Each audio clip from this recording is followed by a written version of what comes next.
સુરતના ગરમીના કારણે વધતા રોગચાળાથી વધુ એક યુવકનું થયું મોત. લીંબાયતમાં ગણેશનગર ખાતે રહેતા 36 વર્ષીય અરુણ વણઝારીનું મોત. તાવ આવ્યા બાદ યુવકની હાલત નાજુક જણાવતા પરિવારજનો યુવકને સિવિલ હોસ્પિટલ લાવ્યા. સિવિલ હોસ્પિટલમાં તબીબે તપાસ કર્યા બાદ મૃતક જાહેર કર્યો. કલ્પના બેન. જોરથી બોલો. તમારું નામ? કલ્પના. ભાઈનું શું નામ છે? અરુણભાઈ. કેટલા વર્ષનો છે ભાઈ? 36 વર્ષ. શું થયું હતું ભાઈને? ખાલી તાવ આવેલો. ક્યારે તાવ આવ્યો? આજે સવારે 4 વાગે. શું કર્યા પછી તમે? પછી મારા મોટા ભાઈએ મને ફોન કરીને ઘરે બોલાવી. હું ઘરે ગઈ ત્યારે જોયું તેને જરાક શ્વાસ ઉપર દોડા ખેંચાઈ ગયેલા. અમે પછી ડોક્ટરને બોલા, ડોક્ટરે કીધું કે 108 માં લઈ જા. પછી અહીંયા લાવ્યા તો ડોક્ટર શું કીધું? ડોક્ટરે ECG કરી ને પછી કીધું કે નથી કઈ.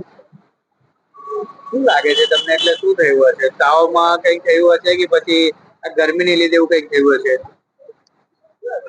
કેમ કે એને ટેમ્પરેચર તો બહુ જ હતો, બહુ જ તાવ છે. હજુ બી એમ એને પકડે તો બધાને જ ખબર, તાવ તો બહુ જ હતો. એને મેં ઘરે જઈને પોતામાં મૂક્યા બધા.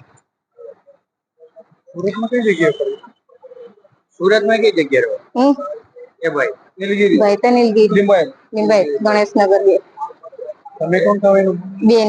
નવીનભાઈ. એ ભાઈનું શું નામ છે ને તમારું શું થાય છે? એ મારો નાનો ભાઈ છે, અરુણભાઈ છે. કેટલા વર્ષ? એ 36 વર્ષનો છે. ભાઈ કઈ કામ ધંધા કરતા હતા? કામ ધંધા હમણાં કઈ નહીં કરતા હતા. હમણાં ઘેર એમને અચાનક તાવ આવી ગયો ને બપોરે તાવ આવ્યો તો મારી છોકરીએ મને ફોન કર્યો કે પપ્પા જલ્દી આવી જાઓ, કાકાને બહુ તાવ છે ને ખબર નહીં કેવું કરતા છે.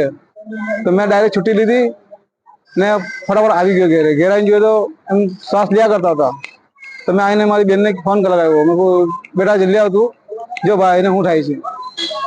હવે એ બેન આવ્યા ને પછી જોયું તો એ ભાઈને બી એને હલાવ્યો કર્યો તો જ્યાં શ્વાસ લેતો હતો.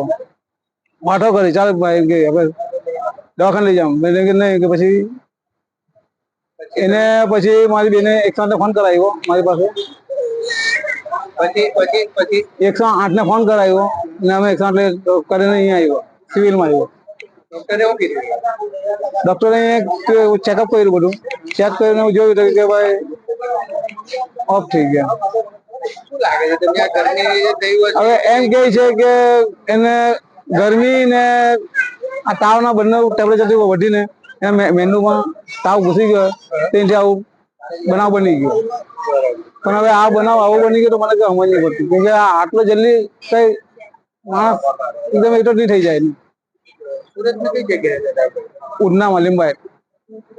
કઈ જગ્યાએ લીંબાયત? નીલગિરી.